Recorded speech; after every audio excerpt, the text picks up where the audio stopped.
in Acts chapter 6, you have the enemy coming into the heart of these probably good Christian old ladies, and the enemy is trying to get a little foothold there, a little root of bitterness, so that he can destroy the church from within, so they just destroy themselves.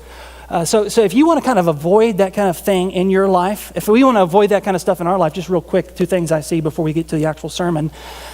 As far as you can, always believe the best about another person's motives if they will let you. Sometimes people won't let you. Sometimes people are so clear about their motives, you're like, yeah, you hate me. Okay, I get that. But for the most part, when people are doing things that you think are against you, their motives are rarely actually against you. So believe the best about motives insofar as you're able. And if they give you a reason not to, believe the best about people. If you'll do that one rule for the rest of your life, you'll avoid tons of heartache. I mean, tons.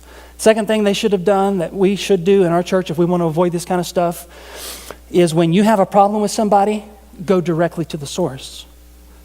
If you hear someone complaining about another person, you might say, hey, let's go talk to them about it. It'll probably shut it down real fast, and that's the best thing you can do. If they would have just went to the apostles first, they could have avoided all of that conflict and whatever the enemy was able to do. So those are 2 rules I try to live by. I don't do them successfully all the time, but I want to believe the best about another person's motives insofar as I'm able, and if I've got a problem, I want to go directly to the source.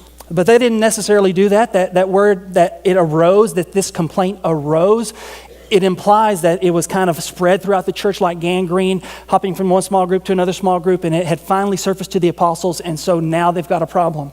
So what are they going to do? Did they get upset about it? Oh, no, you didn't. Did they come down hard on them like that? No, they didn't. They just said in Acts chapter 6, verse 2, they summoned the full number of the disciples. They got everybody together, and they said, it's not right that we should give up preaching the word of God to serve tables. In other words, the reason we're not doing what you think we should be doing is because we're overwhelmed. We have too much ministry on our plate.